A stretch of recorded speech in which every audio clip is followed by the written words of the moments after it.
Bom dia, boa tarde, boa noite. Meu nome é Daniela Maracaípe, sou professora de História e venho, através desse vídeo, discutir com vocês sobre a descoberta sobre o Egito Antigo.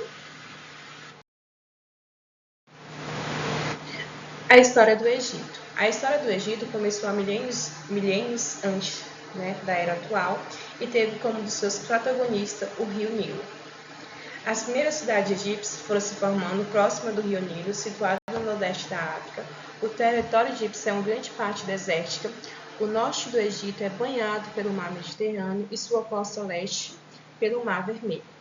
Ao longo desse período, os camponeses escravos muitas vezes se revoltavam contra as condições de vida e de trabalho. A antiga cultura egípcia influenciou vários povos na época. Havia muitas desigualdades sociais e o Egito também enfrentou várias invasões estrangeiras, e uma delas foi a invasão persa que dominou o Egito. E sobre o rio Nilo? A região desértica, o rio Nilo se tornou importante para o egípcio. Era utilizada como via de transporte através dos barcos que transportavam mercadorias e pessoas. No rio Nilo, era utilizado para beber, pescar e banhar, e nas épocas da cheia, o rio Nilo fertilizava as margens, favorecendo a agricultura. Nos meses da cheia, a água do rio invadiu as margens, deixando as terras úmidas e prontas para o plantio. A cheia anual do rio Nilo era provocada no Vale Egípcio, porque seu maior afluente era o rio Nilo Azul, que vinha das montanhas da Etiópia. Trazia grande quantidade de água das chuvas e os dois se encontravam, se formando em um só.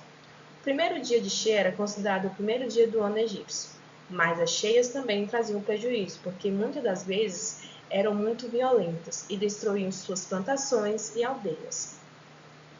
Os egípcios construíram canais de irrigação, barragens e grandes reservatórios para melhor utilizar a água, armazenando e abastecendo as regiões mais distantes do vale. A gente observamos aí duas imagens, entre o mês de julho e outubro, percebe-se que havia enchente, Já no mês de outubro e fevereiro, a enchente já havia um pouco descido, e a época que era conhecida um pouco da seca, do rio Nilo, era entre fevereiro e julho. E como era construída a sociedade egípcia? A sociedade egípcia estava dividida em várias camadas, sendo que o faraó era a autoridade máxima, chegando a ser considerado um deus na terra. Sacerdotes, militares, escribas, ambos responsáveis pela escrita, são importantes para a sociedade. Os mesmos eram sustentados pelo trabalho e imposto pagos por camponeses, artesãos e pequenos comerciantes. Já os escravos eram pessoas capturadas em guerras. Ao observar a pirâmide social do Egito antigo, a gente tem o faraó, que fica em cima da pirâmide, abaixo dele nobres sacerdotes, soldados, escribas, comerciantes, artesãos e, por último, camponeses e escravos. E como era a classe social dos egípcios? Os camponeses trabalhavam na agricultura, tinham a obrigação de entregar metade do que produzia como uma forma de pagamento de impostos. Esses impostos eram para o sustento de faraó e sua família, sacerdotes, chefes militares, funcionários públicos. Já os escravos eram prisioneiros de guerra. Alguns realizavam trabalhos domésticos, outros já ficavam com o pesado, como carregar grandes blocos de pedra e cavar a terra para construir represas. Já os artesãos produziam artigos de luxo como móveis, armas, joias, roupas, decorações e as estatuetas dos deuses. Já os comerciantes transportavam suas mercadorias através do rio Nilo. Já os funcionários de governo trabalhavam diretamente para o faraó e para a nobreza, cobrando vários impostos e fiscalizando as obras. Já os escribas eram quem sabiam ler e escrever, e eles realizavam os cálculos naquela época. Já os sacerdotes eram valorizados e respeitados. Eles organizavam cerimônias para os deuses e funcionavam como conselheiros dos faraós em suas decisões. Já o faraó no Egito. Como era o faraó? O faraó ele acumulava riquezas e poder. Determinava as construções de todas as grandes obras.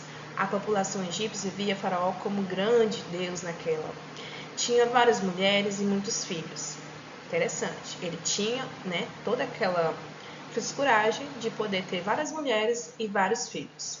Sua grande vivia em palácios luxuosos e convivia diretamente com outras famílias influentes. Podemos observar a imagem, no caso seria o faraó, e os seus, conselheiros.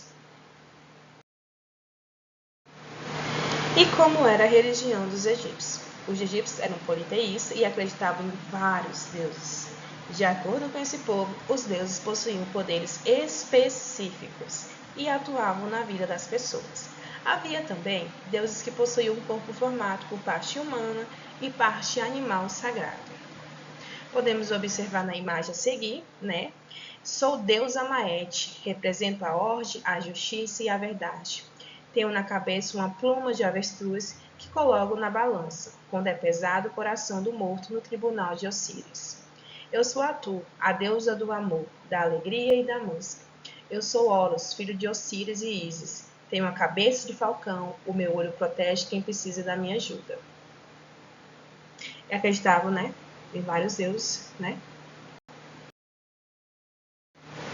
E como era a arte egípcia, né?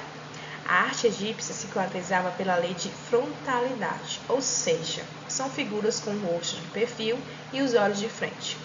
O corpo está na frente e as pernas e os pés de perfil. Isso porque eles acreditavam que com o corpo de frente a figura poderia receber inteiramente as referências e a admiração de quem o contemplasse. Já os egípcios acreditavam que a vida continuava após a morte, e o morto reviveria tudo aquilo que fosse pintado no túmulo. Podemos observar, né, as imagens de lado, né, de perfil, que representa, né, uma lei de frontalidade. E como era a escrita dos povos egípcios? A escrita do Antigo Egito era chamada de hieróglifica, vem do grego hieroglífico, que significa sinal sagrado. Era primitivamente pictográfica, isto é, cada símbolo representava um objeto. Essa escrita era constituída de mais de 600 características. A gente podemos observar aí, né, a letra A, que parece um passarinho, né? A gente tem a letra J, que já parece uma cobra. Então, cada letra representava um tipo de símbolo, né? Que eles costumavam se comunicar entre si. E como era a economia do povo egípcio? A economia era baseada na agricultura, que era realizada às margens perto do rio Nilo. Os egípcios praticavam o comércio de mercadoria e o artesanato. Os trabalhadores rurais eram convocados pelo faraó para prestar serviços públicos como irrigação, pirâmides, templos e tiques. Aí embaixo a gente vê, né, que a maioria da população dedicava-se à agricultura e à criação de gado. Os egípcios construíram canais de irrigação, barragens e grandes reservatórios para melhor utilizar a água e armazenando-se e abastecendo as regiões mais distantes do vale. Podemos observar um pouco do contexto de que seria na época como seria a produção da agricultura, né?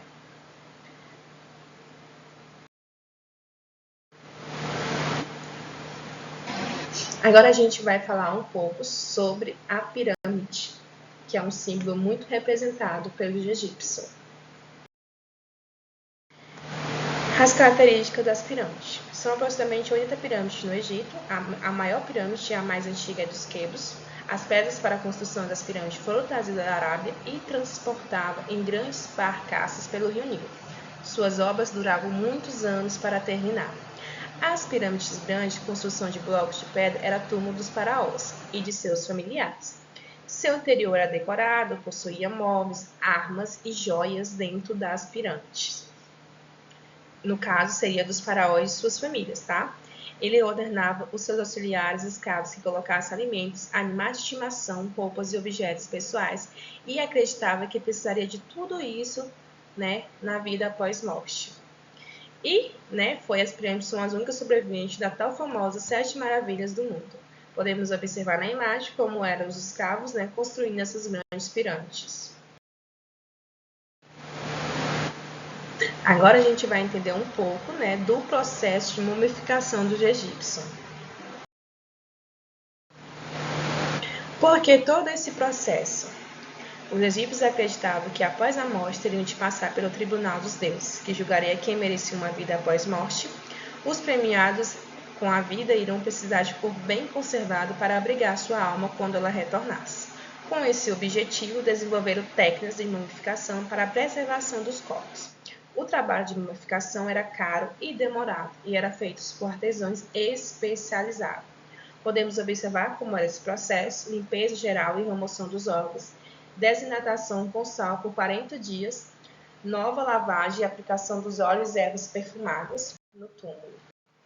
Então, esse era todo o processo para a mumificação dos corpos dos egípcios.